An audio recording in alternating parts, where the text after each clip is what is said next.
ঝটপট করে রেডি হয়ে বিকাল বিকাল আমি আর মা বেরিয়ে পড়লাম একটু হাবড়াতে যাব কিছু জিনিস কেনার জন্য। কাল আমাদের বাড়িতে যেহেতু কালী পুজো, তাই কাল আর বেরোতে পারবো না। কাল অনেক কাজ থাকবে, সেই জন্য মা বললো যে আজ যাবে। তাই আমরা রেডি হয়ে তাড়াতাড়ি বেরিয়ে পড়লাম। এই যে তোমাদের সাথে কথা বলতে বলতে আমি প্রায় হাবড়াতে চলেও এসেছি। আর তারপর আমরা যাব ফার্স্টে ফুলের দোকানে। আর মা এই দোকান থেকে কটা গাঁদা ফুল কিনলো। আর দেন আমরা চলে যাচ্ছি অন্য একটা দোকানে। আর কোন দোকানে যাচ্ছি, কি কিনতে যাচ্ছি, সবটাই তোমাদের সাথে শেয়ার করবো এই ভিডিওর মাধ্যমে। তো তোমরা স্কিপ না করে ভিডিওটা দেখতে থাকো।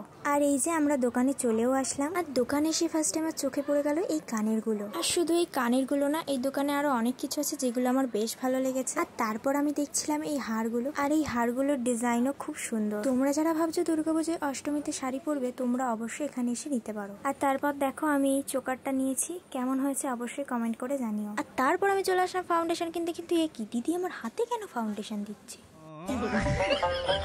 আর আমার হাতে ফাউন্ডেশন দিতে দিতে দিদি যা বললো গাইস, আমি তো শুনে অবাকই হয়ে গেলাম। তোমরা একটু শুনে নাও।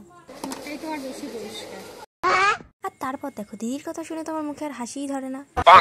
আর তারপর আমরা চলে গেলাম ঠাকুরের জামা কিনতে। আমাদের ঘরে একটা ছোট্ট মা কালী আছে, আর আমি চেয়েছিলাম লাল কালারের জামা কিনতে, কিন্তু লাল কালারের জামা এই দোকানে ছিল না। তারপর আমরা অন্য একটা দোকানে চলে আসি। তারপর এই দোকানে এসেও লাল কালারের জামা পাচ্ছিলাম না। আর আমরা যখন ভেবেছি মাকে লাল কালারের জামা পরাবো, তো লাল কালারের জামাটা তো নিতেই হবে, কিন্তু অনেক খোঁজার পরও লাল কালারের জামাটা পাচ্ছিলাম না। তারপর এই দোকানের কাকুটা অনেক খুঁজলো, অবশেষে লাল কালারের জামাটা পেয়েই গেলাম। আর তারপর মায়ের জন্য একটা ছোট্ট গলার মালা নিয়ে নিলাম। দেন চলে গেলাম ফুলের দোকানে, আর এখান থেকে রজনীগন্ধা ফুল নিলাম। আর এই ফুলের গন্ধটা আমার ভীষণ ভালো লাগে। তোমাদের কার কার ভালো লাগে অবশ্যই কমেন্ট করে জানিও। তো ফুল তো আমার নেওয়া হয়ে গেল, এবার যাব অন্য একটা দোকানে। আর এখানে এসে আমি স্ট্যাচু হয়ে পাগলের মতো দাঁড়িয়েছিলাম, আমি নিজেও জানি না কেন। আর এখানে এসে মা মায়ের জন্য কিছু জিনিস কিনছিল, আর আমি যেখানে কি বক বক করছিলাম আমার নিজেরই মনে নেই। তো গাইজ ভিডিওটা আজ এই পর্যন্তই। ভালো লাগলে লাইক কমেন্ট শেয়ার করে দিও। আর হ্যাঁ, সাবস্ক্রাইব করতে ভুলো না কিন্তু।